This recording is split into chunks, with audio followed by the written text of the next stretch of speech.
এক কলমের খোঁচায় শেয়ার বাজার খাইয়া ফেলায়, হলমার্ক খাইয়া ফেলায়, দেশের টাকা সুইজারল্যান্ডে পাঠায়। ওই চোরগুলার হাত জোরে বলেন ঠিক কি না?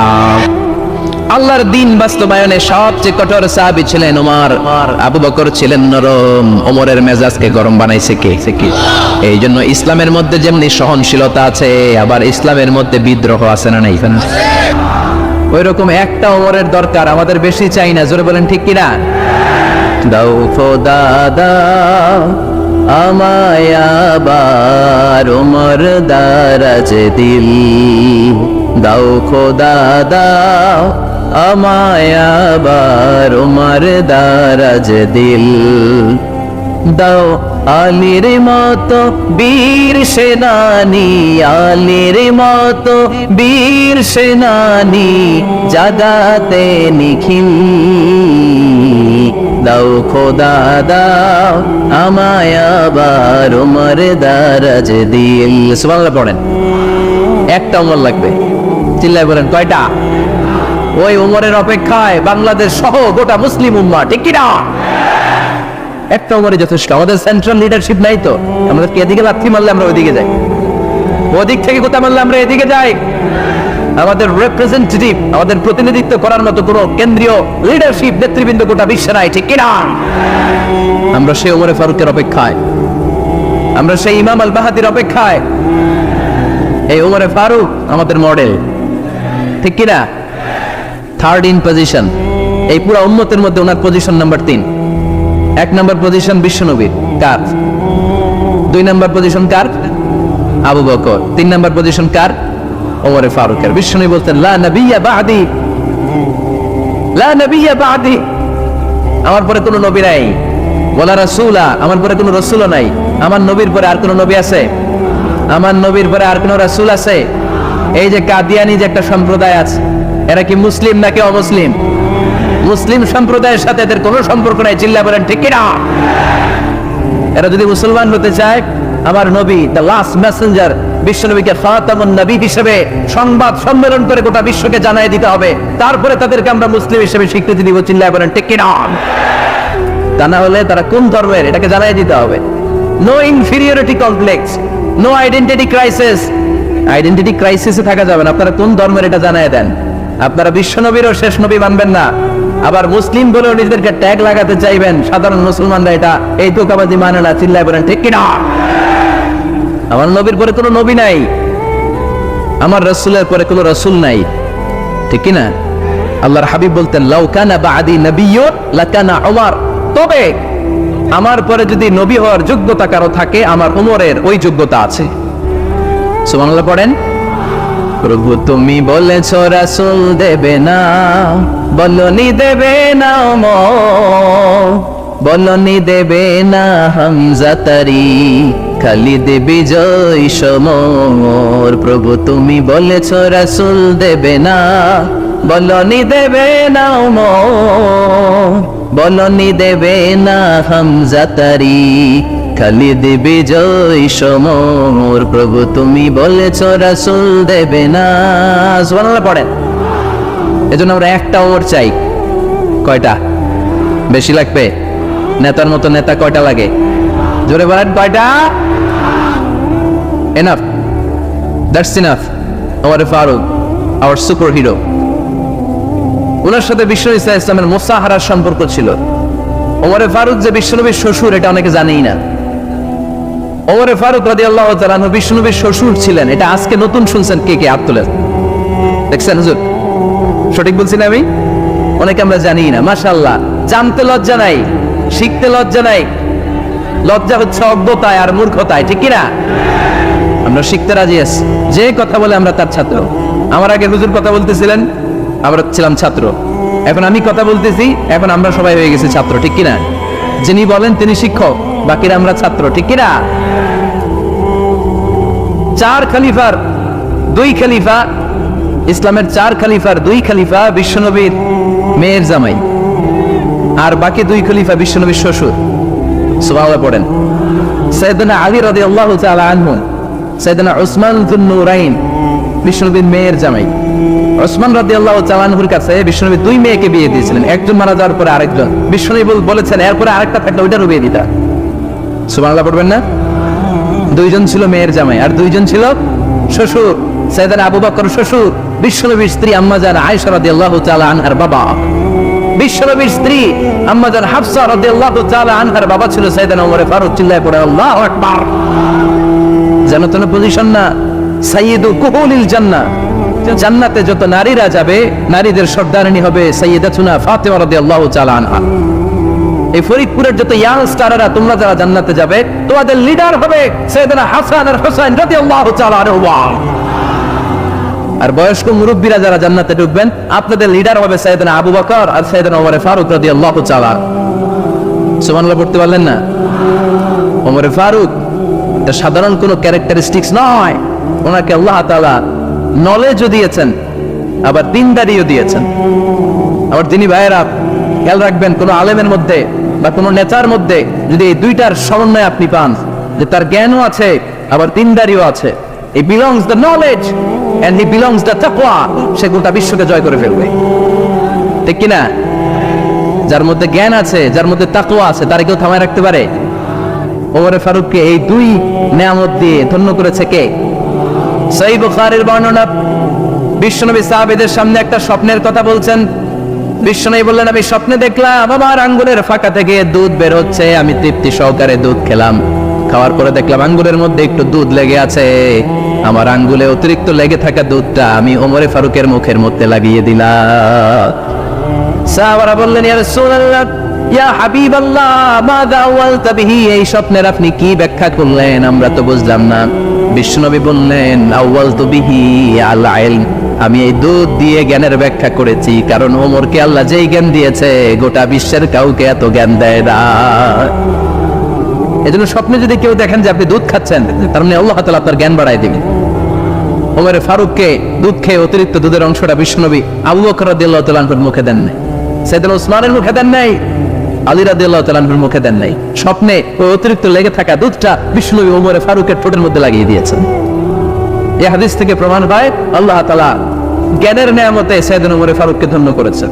আবার বুখারীর বর্ণনা, বিশ্বনবী সাল্লাল্লাহু আলাইহি ওয়াসাল্লাম আরেকটা স্বপ্নের বর্ণনা দিচ্ছেন। তিনি বললেন, তোমাদের সবাইকে স্বপ্নে আমার সামনে দাঁড় করানো হলো।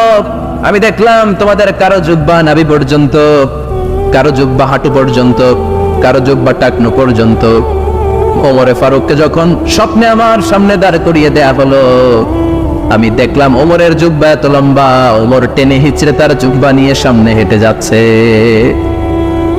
সাহাবারা বললেন, ফামাযা আওয়ালতা বিহি ইয়া রাসূলুল্লাহ, ও আল্লাহর রাসূল, এই স্বপ্ন দিয়ে আপনি কি বোঝাতে চাইলেন, আমরা কিছু বুঝলাম না। বিশ্বনবী বললেন, আওয়ালতু বিহি আদ-দ্বীন, আমি এই হাদিসের দ্বারা দ্বীনের ব্যাখ্যা করলাম, যার জামা যত লম্বা তার দ্বীনদারি তত বেশি। সুবহানাল্লাহ, আসতে পড়েন। স্বপ্ন দেখলেন কোন সাহাবীর জুব্বা নাভি, কোন সাহাবীর হাঁটু, কারোটা টাকনু, কিন্তু ওমর ফারুকের জুব্বা এত লম্বা, তিনি তার জুব্বা টেনে হিচড়ে যাচ্ছেন। বিশ্বনবী বললেন, এটা দ্বারা আমি দ্বীন, আমি তাকওয়া, দ্বীনদারি, তাকওয়া এটার ব্যাখ্যা করেছি। তার মানে ওমর ফারুকের তাকওয়ার সামনে সব তাকওয়া পানি হয়ে যাবে। কোন সুবহানাল্লাহ। আল্লাহ তাআলা সাইয়েদনা ওমর ফারুককে দ্বীনের জ্ঞান দিয়েছেন, তাকওয়া দিয়েছেন। যুবক ভাইরা, যাকে আল্লাহ তাআলা দ্বীনের জ্ঞান দেয়, যাকে আল্লাহ তাআলা তাকওয়ার এই গুণ দিয়ে সমৃদ্ধ করে, তার জন্য গোটা বিশ্বের সব দরজাগুলোকে ওপেন করে দেয় কে? কত বড় মুত্তাকি ছিলেন সাইয়েদনা ওমর ফারুক। মদিনার সমাজে কয়জন মুনাফিক ছিল বিশ্বনবী ছাড়া কেউ বলতে পারতেন না। বিশ্বনবী কোন সাহাবীকে মুনাফিকদের লিস্ট দিয়ে যান নাই, একজন সাহাবী ছাড়া। দেখি কেউ বলতে পারেন কিনা ওই সাহাবীর নাম? কি নাম? হুযায়ফা ইবনুল ইয়ামান রাদিয়াল্লাহু তাআলা আনহু। ওনাকে বলা হতো সাহিবু সিররি রাসূলিল্লাহ, আল্লাহ রাসূল সাল্লাল্লাহু আলাইহি ওয়াসাল্লামের গোপন তথ্যের ধারক বাহক। সুবহানাল্লাহ পড়বেন না? বিশ্বনবী ইন্তেকালের আগে মদিনার সমাজে মোট কয়জন মুনাফিক আছে, এই তথ্য আবু বকরকে বলেন নাই, ওমর রাদিয়াল্লাহু তাআলা আনহুকে বলেন নাই, উসমান রাদিয়াল্লাহু তাআলা আনহু, আলী রাদিয়াল্লাহু তাআলা আনহু, আশরাতুল মুবাশশিরিনা বিল জান্নাহ কোন সাহাবীকে বলেন নাই। শুধুমাত্র কেবলমাত্র একমাত্র হুযায়ফা ইবনুল ইয়ামান রাদিয়াল্লাহু তাআলা আনহুর কাছে মুনাফিকদের লিস্টে বিশ্বনবী দিয়ে গিয়েছেন। সুবহানাল্লাহ পড়ে। মদিনায় কারা কারা মুনাফিক কেউ জানতো না হুযায়ফা ছাড়া। কে ছাড়া? নামটা আজকে মুখস্থ করেন, যাতে অন্য কোনো ওয়াজে কেউ জিজ্ঞেস করলে বলতে পারেন। মুনাফিকদের লিস্ট যে সাহাবীর কাছে বিশ্বনবী দিয়ে গিয়েছিলেন, সাহাবীর নাম কি? নাম? নামটা কেমন লাগে? ভালো লাগে? অনেকে আবার জিজ্ঞেস করে, হুজুর আমার ছেলে হবে আগামী মাসে, একটা নাম দেন। নাম দিয়ে দিলাম হুযায়ফা। যাদের হবে ছেলে, এলাকায় যাদের নেক্সট কয়েক মাসে ছেলে হবে, খালি হুযায়ফা চলবে। কি চলবে? ভাল লাগে নামটা? ভাল লাগে? রাইখেন, অনেক সুন্দর নাম। উনি জানতেন মুনাফিক কারা। দেখেন ওমরে ফারুকের তাকওয়ার লেভেলটা কত হাই হাই। ওমরে ফারুক একদিন হুযায়ফা রাদিয়াল্লাহু তাআলা আনহুর কাছে গেলেন, যে বললেন, হুযায়ফা, বিশ্বনবী ইন্তেকালের আগে মুনাফিকদের নামের লিস্টটা কারো কাছে দেয় নাই, আমার জানা নাই, সাইয়েদনা আবু বকরের জানা নাই, কোন সাহাবীর জানা নাই, তুমি ছাড়া। আমি তোমার কাছে জানতে চাই, আমি ওমরের নামটা ওই মুনাফিকদের খাতায় আছে কিনা আমার একটু বলো। আমার ওমরের নামটা ওই মুনাফিকদের লিস্টিতে একটু আছে কিনা, নামটা একটু বলো। যদি থাকে আমি ভালো হয়ে যাব। আমি নেফাককে দূর করে পাক্কা মুমিন হতে চাই। আমার নাম যদি মুনাফিকের লিস্টে থাকে আমি তো শেষ। হুযায়ফা চোখের পানি ছেড়ে দিয়ে বলে, আমিরুল মুমিনিন, কেমন প্রশ্ন করলেন আপনি? আপনি বিশ্বনবীর শ্বশুর। এই উম্মতে আপনার পজিশন 3 নাম্বার। আপনারে মুনাফিকরা ভয় পায়, শয়তান আপনারে ভয় পায়। আপনি জান্নাতে সব বয়স্ক লোকদেরকে নিয়ে জান্নাতের মধ্যে আগে আগে ঢুকবেন, কেমন করে মুনাফিকদের কাতারে আপনার নাম থাকতে পারে? ওমর সুবহানাল্লাহ পড়ে। কি বিনয়ী, কি তাকওয়া। হুযায়ফাকে যে ধরতেন, হুযায়ফা একটু বলো না আমার নামটা মুনাফিকদের লিস্টিতে আছে কিনা। ওমরে ফারুকের যদি এই টেনশন থাকে যে আমি মুনাফিক হয়ে গেলাম কিনা, আমাদের এই টেনশন থাকার দরকার আছে না নাই?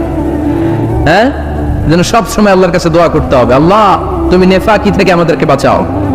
আরো জোরে পড়েন আমিন। ওমরে ফারুক রাদিয়াল্লাহু তাআলা আনহু আমাদের সুপার হিরো, আমাদের সবাই বলেন আমাদের। উনি কত বড় সুপার হিরো শুনেন। উনি জুমার খুতবা দিচ্ছেন। কি দিচ্ছেন? মসজিদে নববীতে। খুতবার মাঝখানে হঠাৎ বললেন, ইয়া সারিয়াতুল জাবাল, ইয়া সারিয়াত ইবনে জানিমিল জাবাল। এই কথা বলেই আবার খুতবা দিতে শুরু করলেন। ওনার এই ইয়া সারিয়াত ইবনে জানিমিল জাবালের সাথে আগের কথারও কোনো মিল নাই, পরের কথারও কোনো মিল নাই।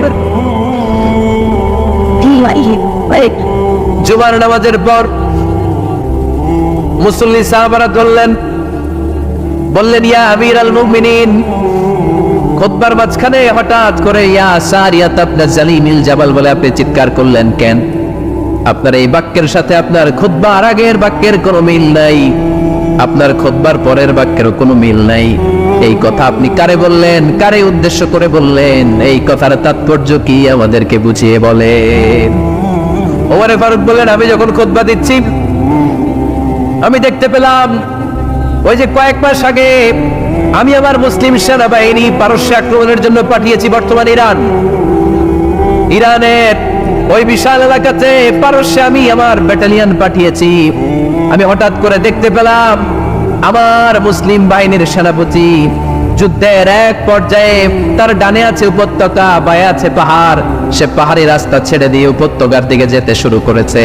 আমি দেখতে পেলাম আবার মুসলিম বাহিনী যদি উপত্যকার দিকে ছুটে বেড়ায়, কাফের মুশরিকরা আমার মুসলিম বাহিনীকে কচুকাটা করে ফেলবে। তাই আমি এখান থেকে তাদেরকে কমান্ড দিয়ে বলেছি, ইয়া সারিয়াতাল জাবাল, উপত্যকার দিকে নয় পাহাড়ের দিকে যাও, তাহলেই তোমাদের বিজয় নিশ্চিত হয়ে যাবে।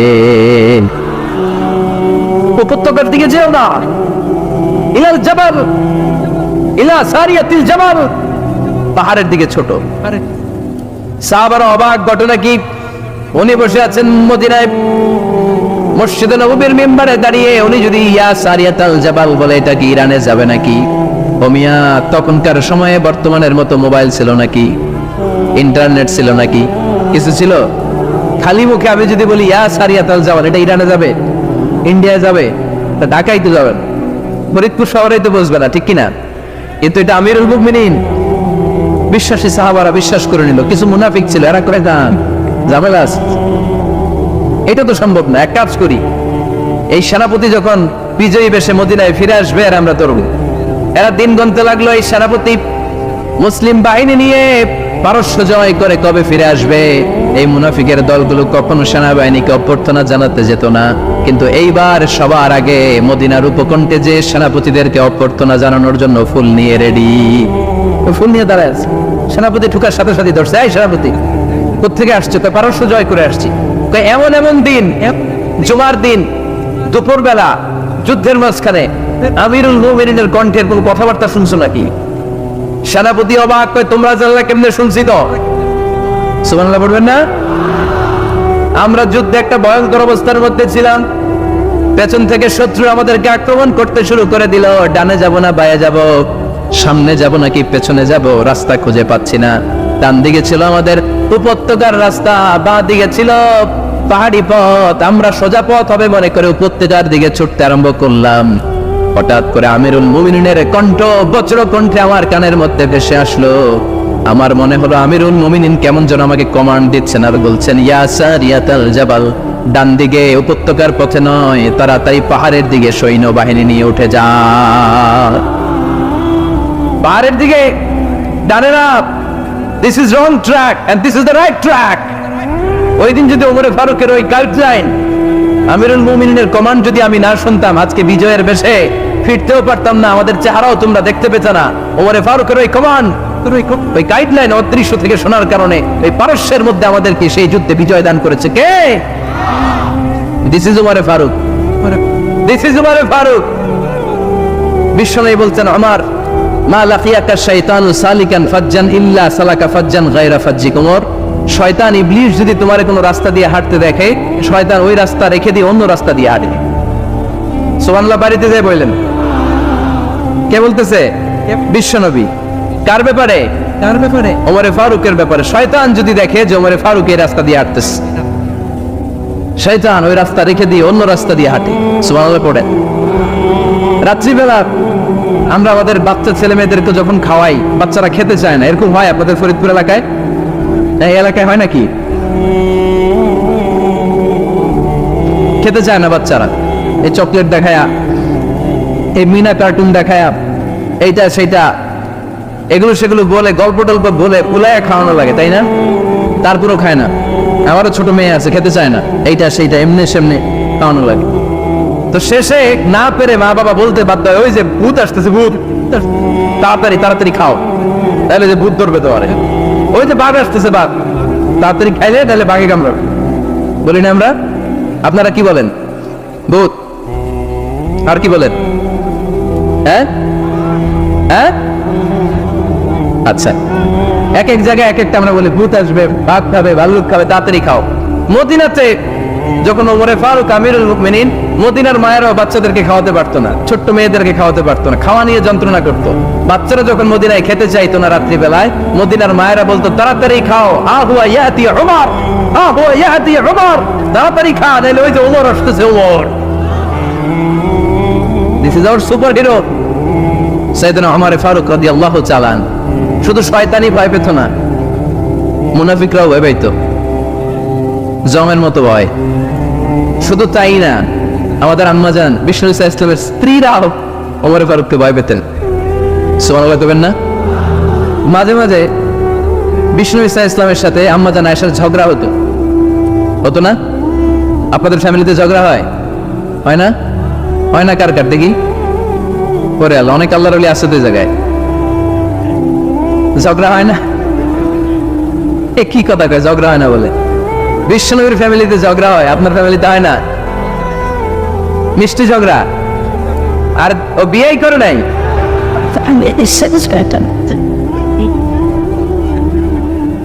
ঝগড়া তো হবেই। দাম্পত্য জীবনের মজাটাই তো এখানে, কখনো ঝগড়া, কখনো আনন্দ, একটু বৃষ্টি, একটু রোদ, একটু হাসি, একটু কান্না, ভালো লাগা ভালোবাসা শেয়ার করে নেয়া, মিলেমিশে একাকার হয়ে যাও, ঠিক কিনা? আল্লাহর হাবিব সাল্লাল্লাহু আলাইহি ওয়াসাল্লামের সাথে আম্মাজান আয়েশার ঝগড়া হতো। তো একদিন ঝগড়া হয়ে দুইজন রেগে আছে। খবরদার দুইজন রেগে থাকবেন না, আবার একজন রাখলে আরেকজন থেমে যাবেন, কারণ এই ছোট্ট ঝগড়া থেকে এটা অনেক সময় বিচ্ছেদের দিকে গড়ায়। আমার প্রিয় ফরিদপুরবাসী, ভাবি রেগে গেলে আপনি রাইগেন না, ওই দিন আপনি একটু ঠান্ডা থাকেন। আবার আপনি রেগে গেলে, আমার মাইকের আওয়াজ যদি ভাবিরা শুনেন, আপনারা রেগে যায় না, একটু ঠান্ডা থাকবে। দুইজনে রেগে গেলে তো তৃতীয় বিশ্বযুদ্ধ শুরু। তাই না? একজন রেগে গেলে আরেকজন ঠান্ডা, কারণ এই সামান্য ঝগড়া থেকে ইগোর কারণে এটা বিচ্ছেদ আর ডিভোর্স পর্যন্ত গড়ায়। আর শয়তান এখানে উস্কানি দেয়, কারণ ইমানদারদের ফ্যামিলি ভাঙতে পারলে শয়তান সবচেয়ে বড় খুশি হয়, আর ইমানদারদের ফ্যামিলি টিকে থাকলে খুশি হয়ে যায় কে? আম্মা জান আয়েশা রাদিয়াল্লাহু তাআলা আনহার সাথে বিষ্ণু ইসলামের ঝগড়া হতো মাঝে মাঝে। একবার ঝগড়া হলো, বিষ্ণু ইসলাম রাগ, আম্মা জান আয়েশাও রাগ। বিষ্ণু বললেন, আয়েশা ঝগড়া করে আর কতক্ষণ থাকবো, আসো মিটমাট করি। আয়েশা রাদিয়াল্লাহু বললেন, ঠিক আছে মিটমাট করবো।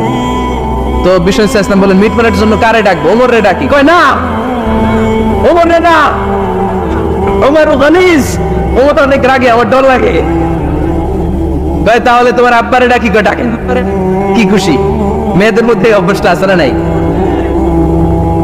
তাহলে তোমার আব্বারে ডাকি, ডাকেন। ডেকে নিয়ে আসা হলো। আবু বকর রাদিয়াল্লাহু তাআলা আনহু দাঁড়ালেন, আম্মা জান আয়েশা দাঁড়ালেন, বিশ্বনবীও দাঁড়ালেন। বিশ্বনবী বললেন, আয়েশা তোমার আব্বা আসছে, এবার ঘটনা খুলে বলার পালা, তুমি বলবে নাকি আমি বলবো? আম্মা জান আয়েশা বললেন, আপনি বলেন, তবে ওয়ালা তাকুল ইল্লা হাক্কান, যেটা ঘটছে ওইটাই বললেন, মিথ্যা কথা কইেন না। আবু বকর রাদিয়াল্লাহু তাআলা রেগে মেগে আগুন, কি এই কথা তুমি কেমন করে বলো? বিশ্বনবী কি মিথ্যা কথা কখনো বলবে? রেগে মেগে দিলেন মেয়ের গালে এক চড়। বানিয়ে বলতেছি না, মুসনাদ আহমদ ইবনে হাম্বলের হাদিস। বাবার হাতের থাপ্পড়কে আম্মা জান আয়েশা উল্টে বললেন। সাইয়েদনা আবু বকর রাগে গড়গড় করছেন, আবার মারার জন্য তেড়ে গেলেন। এবার বাঁচার জন্য আম্মা জান আয়েশা বিশ্বনবীর পিছনে যে আশ্রয় নিলেন, বিশ্বনবী বাঁচানোর জন্য দুই হাত মেলে দাঁড়িয়ে গেলেন। পড়েন সুবহানাল্লাহ। বিশ্বনবী যখন দুই হাত মেলে দাঁড়িয়ে গেলেন, সাইয়েদনা আবু বকর রাদিয়াল্লাহু আনহু থেমে গেলেন। সাইয়েদনা আবু বকর রাদিয়াল্লাহু তাআলা আনহু ঘর থেকে বের হয়ে বারান্দায় দাঁড়ালেন। পড়েন সুবহানাল্লাহ।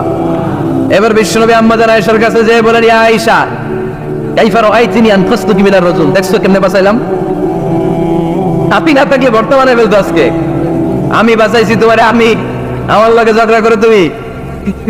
লজ্জায় পড়ে আম্মা জান আয়েশা খিলখিল করে হেসে দিলেন, বিশ্বনবীও হেসে দিলেন। দুইজনের হাসির মধুর আওয়াজ শুনে সাইয়েদনা আবু বকর বাইরে থেকে অবাক, কিরে এতক্ষণ না তুফান, এখন দেখি হাসি।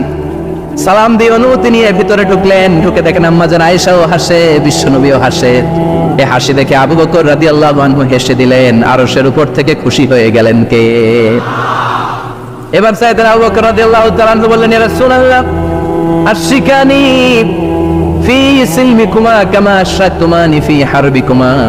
ও নবী, যুদ্ধ লাগলে, দুইজন যুদ্ধ লাগলে মীমাংসার জন্য যেমনি আমারে ডাকেন, এরকম হাসি আর আনন্দের মুহূর্তেও আমার একটু ডাইকেন। আশিকানি ফি সিলমিকুমা কামা আশরাতুমানি ফি হারবিকুমা। তবে আপনাদের মধ্যে ঝগড়া লাগলে সন্ধি করার জন্য আমারে যেমনি ডাকেন, আপনাদের হাসি খুশি আনন্দ খুনসুটি এই মজাদার মুহূর্তগুলোতে আমারে বঞ্চিত রাখেন না, আমার একটু ডাইকেন। সুবহানাল্লাহ পড়েন। এই মুসনাদ আহমদ ইবনে হাম্বলের হাদিস শোনার উদ্দেশ্য হচ্ছে, বিশ্বনবী প্রথমে ওমর ফারুকের নাম বলেছিলেন। সাইয়েদনা আয়েশা বলে, না আমি ডরাই। আইবাত, দিস ইজ কল্ড আইবাত আমা। একবার বিশ্বনবীর সব বিবিরা ধরলেন, ও নবী আমাদেরকে এটা দেন, ওইটা দেন, ঘরে এইটা নাই, ওইটা নাই, ওইটা নাই। বিশ্বনবীকে, আমার কাছে কিচ্ছু নাই, যদি এমনি আমার বউ হয়ে থাকতে চাও থাকো, তাহলে যা, তা না হলে যা লাগবে কিনে দেবো, সাথে সাথে তালাকও দিয়ে দিব। কিছু দিতে পারবেন, আমার নাই তো, সামর্থ্য নাই। কিন্তু বিবিরাও ছাড়া না, এটা দেন, ওইটা দেন। বিশ্বনবী রহমতের নবী, বিবিদেরকে বুঝাতেও পারেন না। বিবিরা আবদার করতেছে, নবী এটা লাগবে, ওইটা লাগবে। ইন দ্য মিন টাইম বিশ্বনবী একজনের সালাম শুনতে পেলেন। কে যেন দরজায় দাঁড়িয়ে বলতেছে, আসসালামু আলাইকুম। বিশ্বনবী দরজার দিকে তাকালেন, তাকিয়ে বললেন, ওয়া আলাইকুম আসসালাম। আর বুঝতে পারলেন এটা আমার ওমরের সালাম। সালাম দেওয়ার পরে বিবিদের দিকে তাকায় দেখে একজন বিবিও নাই, সব অন্দর মহলের ভিতরে দো। সুবহানাল্লাহ পড়তে পারলেন না? This is our super hero Omar. এরকম ওমর একটা লাগবে, চিল্লায় বলেন কয়টা? একটা ওমর গোটা বিশ্বকে সোজা করে দিবে। একটা ওমর সবল আর দুর্বলের সব পার্থক্য দূর করে দিবে। মাজলুমের উপর জালিমের অত্যাচারের অবসান ঘটায় দিবে। গোটা বিশ্বটাকে সাম্য, মৈত্রী, ভালোবাসার ইনসাফ দিয়ে পরিপূর্ণ করে দিবে। সেই ওমরের অপেক্ষায় আমরা। নিজের ছেলেকে 80টা বেত মেরেছেন। কয়টা? 80টা বেত মেরেছে। এই ব্যাপারে অনেকগুলো বর্ণনা পাওয়া যায়। সবচেয়ে সহিহ বর্ণনা হচ্ছে মুয়াত্তা ইমাম মালিকের বর্ণনা। ওমর ফারুক রাদিয়াল্লাহু তাআলা আনহুর ছেলে আব্দুর রহমান মারুফুন বিআবি শাহমা ছিলেন মিশরে। ওখানে নাবিজ খেয়েছিলেন। নাবিজ হচ্ছে আরব দেশের লোকেরা দুধের মধ্যে শক্ত খুরমা রাত্রেবেলা ঢেলে দিত। ধীরে ধীরে সারা রাত ওই খুরমার রসটা দুধের সাথে মিশে দুধটা লাল হয়ে যেত। এটাতে সকালবেলা খেত, খুব সুস্বাদু, এটাকে বলে নাবিজ। কিন্তু এটা রাতে ভিজাইলে সকালেই খাইতে হয়, রেখে দিলে আবার একটু সমস্যা হয়, এটা অনেকটা তারির মতো হয়ে যায়, মাতলামি চলে আসে। তো ওমরে ফারুকের ছেলে নাবিজ খেয়েছেন, মদ খাননি, নাবিজ। কিন্তু নাবিজ খাওয়াতে সাকরান চলে এসেছে। সাকরান চলে আসাতে এটা যখন প্রমাণিত হয়েছে, আমর ইবনে আস রাদিয়াল্লাহু তাআলা আনহু নাকি 80 বেত মেরেছে মিশরে। কয় বেত? নিয়ম হচ্ছে সবার সামনে, কিন্তু সবার সামনে না মেরে একটু গোপনে মেরেছে। এই তথ্য যখন ওমরে ফারুকের কাছে এসেছে, উনি বললেন না, মারতে হবে সবার সামনে, আলাদা মারলা কেন? ও মদিনায় ফিরে আসলে আমি আবার 80টা মারব। মদিনায় ফিরে আসার পরে সাইয়েদনা ওমরে ফারুক ওই আগের 80টারে আর ধরেন নাই, নিজ হাতে আবার 80টা বেত মেরেছেন। এই বেত মারার 1 মাস পরে এই আবু শামা ইন্তেকাল করেছে। অনেক ঐতিহাসিক বলে এই বেতের আঘাতে মরেছে, কেউ কেউ বলেছে নিজের রোগের কারণে মরেছে। কিন্তু দিস ইজ দ্য ইনসাফ সিস্টেম অফ আমা। নিজের ছেলে বলে ছেড়ে দেয় নাই। এখন নিজের ছেলে হইলে 7 খুন মাফ, না তার ছেলে হইলে 10 খুন মাফ, এলাকার মরণের ছেলে হইলে 10 খুন মাফ। নো পার্সিয়ালিটি ইন ইসলাম। ইসলামে পার্সিয়ালিটি নাই। আপনি নেতার ছেলে হন, আপনি বিজনেস ম্যাগনেটের ছেলে হন, আপনি যেই হন না কেন, ইসলামের দৃষ্টিতে সবাই সমান। চিল্লায় বলেন ঠিক কিনা?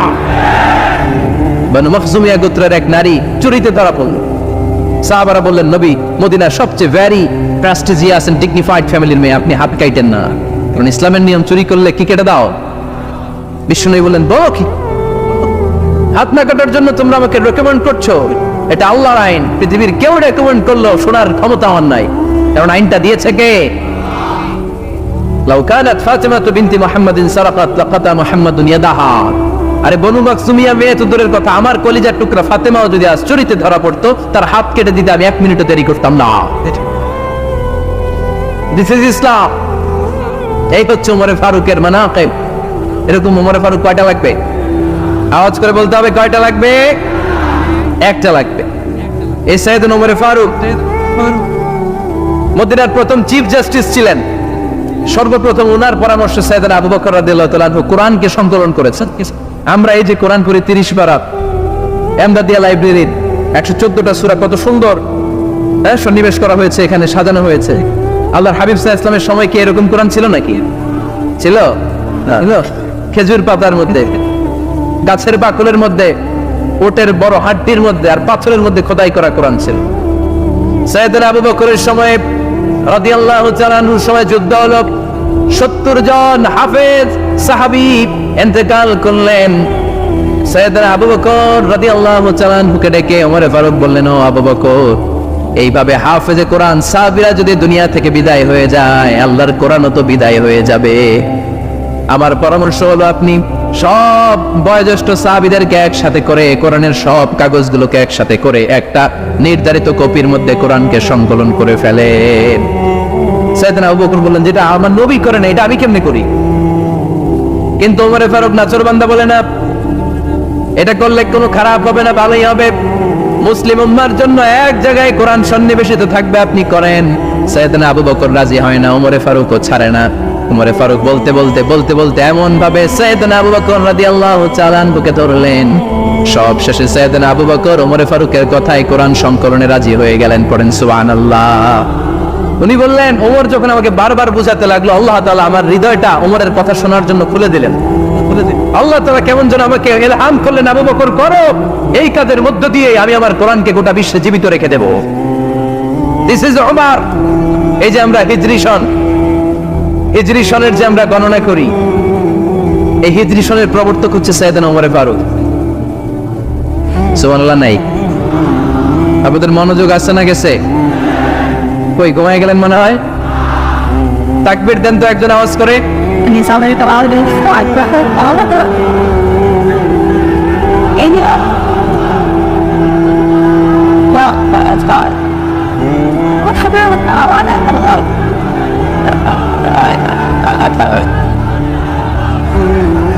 মাশাআল্লাহ মাশাআল্লাহ। বসেন বসেন, এখনই শেষ করে দেব কিছু সময়ের মধ্যে। আমরা একসাথে বিদায় নিব ইনশাআল্লাহ। ওঠা বসা করবেন না, ওঠা বসা করবেন না, বসেন। সাইয়েদনা ওমর ফারুক এই হিজরি সনের গণনা শুরু করেছে। সাহাবারা বলল, আমিরুল মুমিনিন, খ্রিস্টানদের ঈসাই সন আছে, আমাদের মুসলমানদের কোনো সন নাই। আমাদের একটা সন থাকলে আমাদের জিজিয়া নিতে, আমাদের জাকাতের টাকা উত্তোলন করতে অনেক সুবিধা হবে। ওমর ফারুক বললেন, তাহলে কোন সালকে হিজরি, কোন সালকে মুসলিম সাল হিসেবে আমরা ঘোষণা দিতে পারি? একজন বলল, আমার নবী যেই সালে জন্মগ্রহণ করেছেন ওই সালে। ওমর ফারুক বললেন, না, আমার নবীর জন্ম আমাদের জন্য খুশির দিন, কিন্তু এটা আমাদের জন্য প্রেরণা নয়। প্রেরণা নবীর কাজে, ঠিক কিনা? আরো কিছু সাহাবারা বলল, তাহলে যেই সালে আমার নবী ইন্তেকাল করেছে ওইটারে প্রথম সাল ধরেন। ওমর ফারুক বললেন, না, যেদিন তিনি ইন্তেকাল করেছেন এটা আমাদের দুঃখের দিন, এটা আমাদের প্রেরণা নয়। আমাদের প্রেরণা হচ্ছে বিশ্বনবীর ত্যাগ, তিতিক্ষা আর কাজের মধ্য দিয়ে। জোরে কোন ঠিক কিনা? ওমর ফারুক বললেন, যেদিন বিশ্বনবী ইসলাম রক্ষায় নিজের মাতৃভূমি ছেড়ে মক্কা থেকে মদিনায় গিয়েছেন, ওই দিনটাকে হিজরি প্রথম দিন ধরে আমরা হিজরি সাল গণনা করে শুরু করে দেব। ওইটাই হচ্ছে হিজরি সন। সেখান থেকে হিজরি সনের প্রবর্তন করেছেন সাইয়েদনা ওমর ফারুক রাদিয়াল্লাহু তাআলা আনহু। এই যে স্টেট গভর্নমেন্ট, এই যে প্রিজন, জেলখানা, ক্যান্টনমেন্ট, সচিবালয়, গণভবন, বঙ্গভবন, মুক্তিযোদ্ধাদের ভাতা, রাষ্ট্রীয় ভাতা, এই সব নিয়ম কানুন সাইয়েদনা ওমর ফারুক তার রাষ্ট্রীয় আমলে তিনি নিজে করেছেন। চিল্লায় পড়েন আল্লাহু আকবার। আল্লাহ বললেন, ও ফেরেশতা কুল, সবাই আমার আদেশ মোতাবেক আদমকে সেজদা করো। সবাই সেজদা করলো, একজন ছাড়া, সে কে? আরো জোরে বলেন, অস্বীকার করলো, ওয়াস্তাকবার, অহংকার দেখালো, ওয়া কানা মিনাল কাফিরিন, কাফেরদের অন্তর্ভুক্ত হলো, জাহান্নামীদের সর্দার হলো। কয়টা সেজদার আদেশ? আওয়াজ করে বলেন, কয়টা সেজদার আদেশ অমান্য করছে? সেজদা কয়টা দেয় নাই? আপনি দেন নাই কয়টা? হ্যাঁ, আমরা দেই নাই কয়টা? এক সেজদা না দিয়া জাহান্নামীদের লিডার।